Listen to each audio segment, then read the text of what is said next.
أهلا بيكم في أول درس في رحلتنا من تعلم البرمجة. أنا أحمد بحيري. يعني إيه برمجة؟ البرمجة هي البرامج. طيب إيه هو البرامج؟ هي مجموعة خطوات. بمعنى دلوقتي أنت لو رايح رحلة فبتسأل عن البروجرام أو برنامج الرحلة، بيبدأ يقولك هنتحرك الساعة كذا، هنوصل الساعة كذا، هنزور كذا.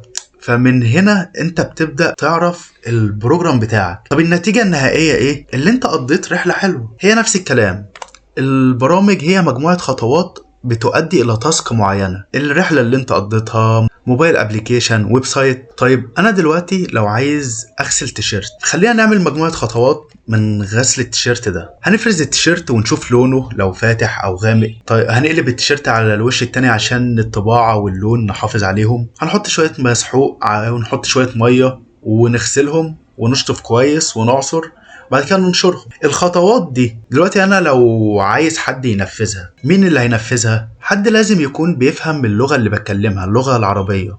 هي دي خد مجموعة الخطوات هيقدر ينفذها لانه فهمني. في حالة البرمجة مين بيستلم البرامج عشان يعمل التاسك؟ اللي بيستلم هنا البرامج الماشين. ايه هو الماشين؟ الآلة دي ممكن تكون كمبيوتر، موبايل، تلاجة، غسالة، العربية. الماشين دي بتقدر تقرأ لغة ايه؟ تقدر تقرأ لغة الصفر والواحد. دي لغة اسمها باينري كود. طيب انا دلوقتي لو بقول للماشين دي اعملي تاسك معينة، هو هيفهمني ازاي؟ انا وهو دلوقتي مش فاهمين بعض، فلازم يبقى فيه هنا وسيط بيننا، مترجم. المترجم هياخد الكلام اللي بقوله ويوديه للآلة. طيب المترجم هياخد الكلام اللي بقوله كده، هو فاهمني اصلا؟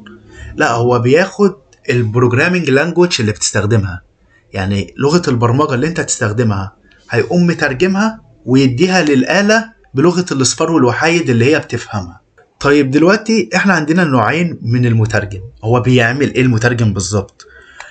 عندنا حاجة اسمها كومبايلر وحاجة اسمها انتربريتر. الكومبايلر ده بيحول الكود بالكامل مرة واحدة لملف من النيتيف بتاع الآلة اللي هو الاصفار والوحايد. طب الانتربريتر بيدخل على سطر سطر يقرأه ويشوفه. بالنسبة للسرعة الكومبايلر أسرع من الانتربريتر. طب في ظهور الأخطاء، هنا بعد ما انت خلاص عملت الكود كامل بيبدأ يقولك الايرور فين. طيب الانتربريتر مش هيخليك تكمل أساسا، لأنه هو هيجي يقولك عند السطر ده في مشكلة، فانت مش هتعرف تكمل الشغل بتاعك لان انت عارف ان في مشكله. ده بيعمل ملف ده. لا، الامثله بالنسبه للكومبايلر بيستخدم مع السي بلس بلس والجافا. الانتربريتر البايثون. لغه البرمجه عامه ممكن تتقسم لايه؟ ممكن تقسم لحاجات كتير، بس احنا هنقسمها لحاجتين بس: هاي ليفل ولو ليفل.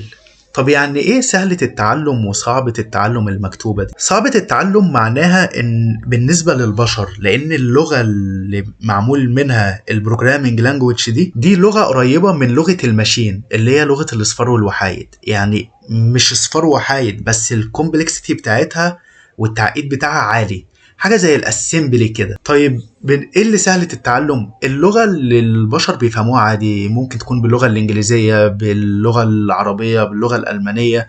بس المتداول او المعروف في البروجرامينج لانجويج اللي هي بتكون بالانجليزي. في لغات زي دارت، زي بايثون، زي جافا. فاحنا هنا هنستخدم دارت في الكورس ده. دارت دي بتستخدم مع ايه؟ هي بتستخدم مع فريم ورك اسمها فلاتر. دي كروس بلاتفورم، بس هي دلوقتي بتستخدم في الموبايل ابليكيشنز. طيب دارت بتشتغل ازاي؟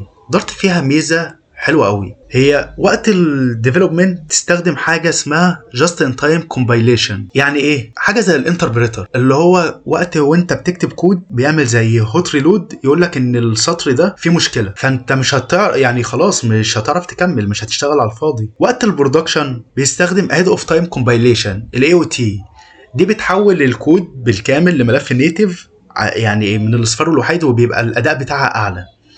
فالهدف من هنا ان ده تستخدم تطوير سريع وتجربة مباشرة وانت شغال، حاجة ريال تايم كده، وده الاداء العالي في النسخة النهائية. ده الفرق بينهم. دلوقتي بعد ما فهمنا ان البرمجة مش حاجة معقدة، يلا بينا نبدأ نتعلمها واحدة واحدة مع بعض. عارف ان في كلام كتير ممكن يتقال في البرمجة، بس هو ده اللي احنا محتاجين نعرفه دلوقتي. فلو انتوا مش متابعيني ابدأوا تابعوني، علشان الفيديو الجاي ان شاء الله هيكون بداية الكود. سلام.